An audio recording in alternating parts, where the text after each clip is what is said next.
তাআলা বন্ধুগণ বাবা বলে দিয়েছিলাম হযরতে খলিফাতুল মুসলিমিন হযরত আবু বকরের কথা। পৃথিবীর প্রথম খলিফা ছিল হযরত আবু বকর, দ্বিতীয় খলিফাতুল মুসলিমিন ছিল হযরতে ওমর। মা বোনেরা বন্ধুগণ শুনে রাখো, মা হযরত ওমর খলিফাতুল মুসলিমিন, মা গো তার স্ত্রী কেমন ছিল? মা হযরত ওমরের স্ত্রী গভীর রাত্রের মধ্যে তার স্বামীকে, মদিনা রাষ্ট্রপতিকে বলছে, স্বামী গো আপনি একটু আরাম করুন, আপনি বিশ্রাম মধ্যে উচ্ছ্বাস করেছেন কেন? হযরত ওমর বলছে, বিবি রে, ও বিবি, আমার খেদমত হওয়ার সময় নাই, আমার খেদমত হওয়ার সময় নাই। বিবি রে, আমার তোমার কাছে আমি আমল উন্নাস, আমি মদিনার মানুষকে খবর নেব কোন গরিবটা না খেয়া ঘুমাইছে। এরকম ঠিক না বিধি? হযরত ওমরের স্ত্রী বলো, স্বামী গো একটু আরাম করা যাবে না? আমি একটু তোমার খেদমত করতাম। আমার বলেন, আমার একজন মদিনার দ্বিতীয় রাষ্ট্রপতির স্ত্রী হয়ে যদি স্বামীর খেদমত করার জন্য রাজি হয়ে যায়, কন্ত বাবা বর্তমান যুগের নারীরা স্বামীকে কেন মা তোমার খেদমত করে না? আমার রাসূল বলো, ওয়াতাত বালাহা, যখন তোমার স্বামী বাড়িতে আসবে, ও মা ওয়াজাউজুহা আনহা আলাদিন, তোমার স্বামী যখন বাড়িতে আসবে স্বামীর মুখের দিকে তাকাবা, স্বামীর চেহারার দিকে তাকাবা, স্বামীর মনটা জয় করবা। স্বামী যদি খুশি হয়ে যায়, আমার রাসূল বলো, দাখালাতিল জান্নাত, সেই নারীটা হবে সর্বপ্রথম জান্নাতি। যেরকম সুবহানাল্লাহ। খলিফা মুসলিম হযরত ওমর বলছে, বিবি রে, আমাকে তরবারটা দাও, আমি মদিনার গরিব দুঃখীকে দেখবো রাতে কোন গরিবটা না খেয়ে ঘুমাইছে। গভীর রাতে হযরত ওমর নিজের শান তরবারটা নিয়ে গলিতে যায়। মদিনার মানুষ সবাই ঘুমায়, দ্বিতীয় রাষ্ট্রপতি হযরত ওমরের ঘুমায়। হযরত ওমর এমন ভেসে বেড়াইছে, এমন পোশাকে বেড়াইছে, চেনা যায় নাই ইনি মদিনার একজন রাষ্ট্রপতি। বহুদূর থেকে হযরত ওমর দেখতেছে কিছু আগুনের আলো দীপ করে জ্বলতেছে। হযরত ওমর দ্রুত বেগে যাওয়ার চেষ্টা করলেন। আমি ওমর থাকাকালে কোন বিদেশি সেনাবাহিনী ওই জায়গা তাম্বু করলো রে, আমার পারমিশন ছাড়াকে তাম্বু বানাইলো। হযরত ওমর একটু দ্রুত বেগে চলে গেলেন, যে যেতে যেতে সামনে যে তাম্বুর কাছে যখন পৌঁছে গেলেন, যে দেখে রে অন্য কোন সৈন্য সেনাবাহিনী না, কোন বাবা কোন দেশের সেনাবাহিনী না, দুইটা বাচ্চা একটি মহিলা ওই তাম্বুর কাছে, বাচ্চা দুইটা মা মা করে কাঁদছে আর বলছে, মা এত রাত হয়ে গেল মা, ও মা আমার খিদার জ্বালা জীবনটা বাঁচে না মা, মা গো তুমি রান্না তুলে দিয়েছো, এখনো কেন রান্না হয় না? ওই মহিলাটা রান্না তুলে দিয়েছে, পানি গরম টকবক করছে, কিন্তু মহিলাটা পানি জাল দেয়। বাচ্চা দুটার কান্না শুনে হযরত ওমর দ্রুত বেগে তরবারটা ফেলে দিয়ে বলছে, মা গো, ও মা বাচ্চা দুইটা কান্দে, মা তোমার এখনো রান্না হয় নাই, মা তুমি খানা দাও না, মা আমি তোর বাচ্চা দুইটা কান্না সহ্য করতে পারি না। মহিলাটা চিনতে পারে নাই ইনি হলো মদিনা রাষ্ট্রপতি। সুবহানাল্লাহ। মহিলাটা বলছে, মুসাফির কোথায় আপনার বাড়ি? আমি তো চিনি না, আমি একজন অসহায় নারী, আমার স্বামী নাই, আমি অন্য দেশ থেকে আসলাম, আমার স্বামী মারা যাওয়ার পরে বাচ্চা দুইটা আমার মার কাছে যাইতো, আমার দেশে আমি কদিন ধরে না খেয়ে বাচ্চা দুটোকে নিয়ে আসি।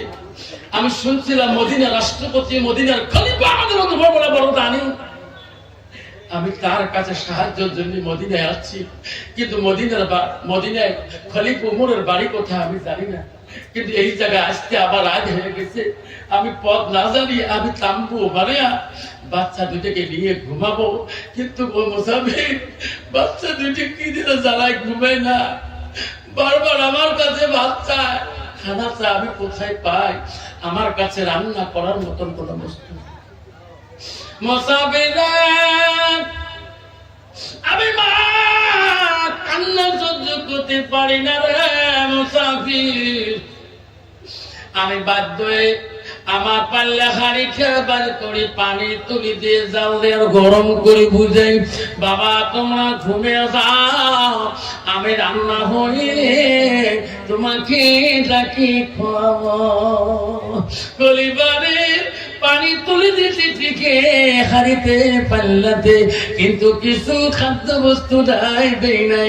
বাচ্চা দুটোকে বুঝবার জন্য এইভাবে রাত্রে পড়ে গেলে বাচ্চা দুটো ঘুমিয়ে যাবে, গভীর রাত হলে আমিও ঘুমিয়ে যাব, সকালবেলা রাষ্ট্রপতি উমরের বাড়িতে যাও। আজ তোমার দুই চোখের বাড়ি চালি দিয়ে বলে কেন আল্লাহ, এই মহিলাটা যদি আমার বিপরীত করি দেয় আল্লাহ, কালকে আমাদের বাইদারে তুমি হযরত তোমার করে রেহাই দিবা না। মহিলাটাকে হযরত তোমার বলো, মা পানির মধ্যে তুমি কি তুলি দিয়েছো মা? ও মুসাফির, আমি পাথর দিয়ে জাল করতেছি। হযরত তোমার বলো, মা গো, পাথর কোনদিন পানিতে সিদ্ধ হয় না মা, অল্প অপেক্ষা করো মা, আমি এখন তোমার খাবার ব্যবস্থা করে দেব। হযরত উমর তুরন্ত তৎক্ষণাতে বাড়ি দিকে আসলেন, আসি বলল, আব্দুল্লাহ মা। হযরত উমরের বড় ছেলের নাম আব্দুল্লাহ। আব্দুল্লাহ মা রে, দরজা খুলি দাও, দেশের গরিব না খেয়া কানতেছে। তার বিবি সঙ্গে সঙ্গে বেগম সাহাবা দরজাটা খুলে দিলেন। আব্দুল্লাহর মা দেখছে খলিফা রাষ্ট্রপতির চোখের পানি ঝরতেছে। ও মদিনার খলিফা, আপনি ভালো মানুষ থেকে আপনার চোখের পানি কেন দেখা যায়? আমার গোলামকে দেখাও, আমার বাইতুল মালে মাল জমা আছে রে, বাইতুল মাল নিয়ে আমি এখনই ওই গরিবের কাছে চলে যাব। হযরতে উমরের স্ত্রী তার গোলাম আসলামকে ডাক মারলেন। হযরত উমরের গোলাম নাম হলো আসলাম। এই আসলাম, আসলাম লাভ দিয়ে খলিফার কাছে আসলেন। লাব্বাই খলিফা বলুন, আমি আপনার কাছে হাজির। এই গোলাম, বাইতুল মালে যাও, মাল তুমি বাড়ি করো, আঠা বাড়ি করো, সবজি বাড়ি করো, তাড়াতাড়ি ফিরে, দেশের গরিব না খেয়া কানতেছে। সবজি নিয়ে নিল, আঠা নিয়ে নিল, গেহু নিয়ে নিল, মাথায় করে নিবে গোলাম। গোলাম তুমি নেও না, আমার মাথায় তুলে দেয় গোলাম, আমি সেই গরিবের কাছে নিয়ে যাব। গোলাম বসে না, ও মদিনার রাষ্ট্রপতি গো, আপনি একটা মদিনার গভর্নর, আপনার মাথায় যদি আঠার গাছড়ি থাকে, সবজির গাছড়ি থাকে, দেশের মানুষ দেখলে তোমার কি করবে? তোমার মাথায় তোলা যাবে না, আপনার সম্মান বহুত। এই সাধারণ একটা আটার বস্তা সবজি নিয়ে আমি আপনার মাথায় তুলে দিতে পারবো না। ওগো খলিফা, আমি তোমার গোলাম, আমি তোমার চাকর, আমাকে আদেশ করুন, আমি আপনার গন্তব্য জায়গায় পৌঁছে দেব। রাষ্ট্রপতি কি বললেন? মদিনার খলিফা কি বললেন? আমি খলিফা হতে পারি রে, জীবনে যত গুনাহ করেছি রে গোলাম, আজকে যদি আমি এই গরিবের হক আদায় করিতে পারি রে গোলাম, আল্লাহ আমাকে ক্ষমা করে দিলে। হযরত ওমর আস্তে করে মাথার মধ্যে গাঁথুড়িতে নিলেন, সবজি আনিলেন। নদী গভীর রাত্রে ওই মহিলাটার কাছে যায়। মহিলাটার কাছে যায় বলে, মা গো, এই জায়গায় আছে মা, কেউ আছে মা, রুটি তেল কোন সবজি বানাও মা, বাচ্চা দুইটাকে দিলে মা, বাচ্চা দুইটাকে মেঠা বানিয়ে দিল, রুটি বানাইলেন, সবজি বানাইলেন, বাচ্চা দুইটা রুটি খায়, সবজি খায়। মদিনা রাষ্ট্রপতি দেখি আর কান্দে, আল্লাহ ও মা বুঝে, সাধারণ সবজি রুটি পেয়ে এত খুশি, আল্লাহ তো লাখো শুকরিয়া আদায় করে। আমার মতো মানুষ কত দ্বারা পেলেছে আল্লাহ, তোমার শুকরিয়া নিতে আমার ভালো লাগে না মনে হয়। আল্লাহ দেখো সাধারণ থেকে কত না দোয়া করেছে, বাচ্চা দুটো খানা হয়ে গেল, মহিলাটার খানা হয়ে গেল, মদিনার রাষ্ট্রপতি পরিচয় দিল না, বলছে মা গো এখন আমি চলে যাব, তোমার মনে কোনো বেদনা কোনো দুঃখ আছে নাকি, কোনো আবেগ আছে নাকি? মহিলাটা বলল মুসাফির রে, আমি আল্লাহর কাছে একটা দুঃখ আমি প্রকাশ করব, আমি আল্লাহর কাছে বিচার দেব।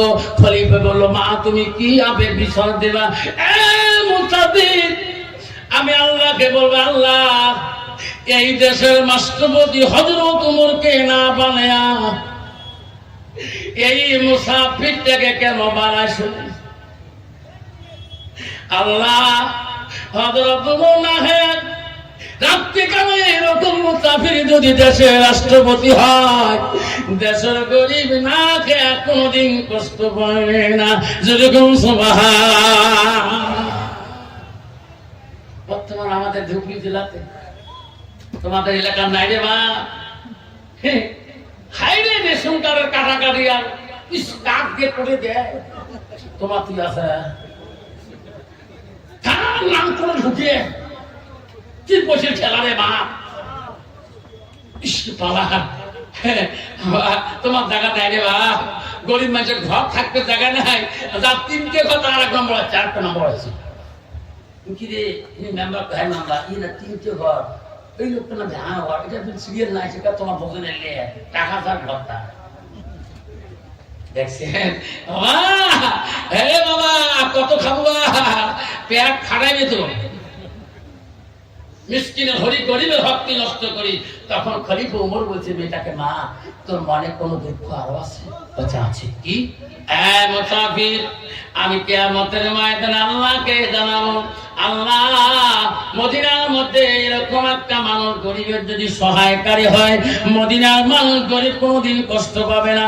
আমি দোয়া করব তোমার মতো মানুষ যদি এই দেশের রাষ্ট্রপতি উমর হয়, আল্লাহ আমাদের কোনোদিন কষ্ট হবে না। কোন দিকে যাবা মা? আমি মদিনার রাষ্ট্রপতি হযরত ওমরের বাড়িতে যাব, যে এই নামে কৈফিয়ত দেব, গোসল দেব, বিচার দেব, দেশের গরিবকে কেন খবর হযরত ওমর তবু পরিচয় দিল না। আমার মতো মানুষ হলে এক গাড়ি মাটি ফেলে 100 গাড়ি মাটিতে লেকচার ছাড়ি মানে সভা করি 500 মাটি ফেলাইছ, খবর নিয়ে ধরে উঠেলাম করিয়াছে। ঠিক না বেঠি? আল্লাহ রাসূল বলেছে কাল কিয়ামতের ময়দানে 60 মানুষকে আল্লাহ ন্যায় বিচারে কাঠগড়ায় দাঁড়াবে, যাতে 1 নম্বর ন্যায় করেন বাদশা ন্যায় বিচার। যেরকম সুবহানাল্লাহ। বিশ্বাস ন্যায় করবে না, গরিবের হককে নষ্ট করে দেবে, তার রেহাই নাই। মদিনার রাষ্ট্রপতি পরিচয় দেয় যায় আমার ওই বাড়িতে যাবা? হ্যাঁ। সকালবেলা মহিলা বাচ্চা দিতে কোলে নিয়ে রাষ্ট্রপতির বাড়ি দিকে খুঁজতে পথের লাগে। আমার আজকে চোয়া ঘুরে আসলাম না, কোনো জানা নাই, ডাইরেক্ট একদম ম্যাপ ফেলে দিয়েছে তোমার এখান থেকে। একে ওইভাবে আসলাম, গাড়ি ওইভাবে আসতে দেখিনি, কোন মানুষ জিজ্ঞাসা করলাম না। ঠিক না বেঠি? রাষ্ট্রপতির বাড়ি চলে গেল মহিলাটা, কিন্তু যা দেখে সাহাবা আজমাইল হযরত ওমর সাহাবাকে নিয়ে দিনের আলোচনা করতেছে।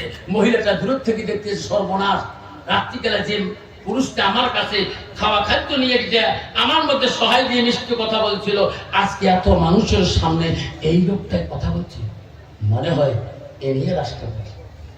মহিলাটার সামনে যায় না, ভয় পায়। মদিনা রাষ্ট্রপতি বলল মা মা তুমি খাড়া হও কেন, কি হয়েছে তুমি বলো মা, তোমার কি বিচার আছে? আমি ন্যায় বিচার করব। মহিলাটা বলছে ও কইবে গো, আমি আর বিচার দিতে চাই না, রাত্রিকালে তোমাকে চিনতে পারি নাই ও খলিফা, আমি কাকে বিচার দেব গো খলিফা?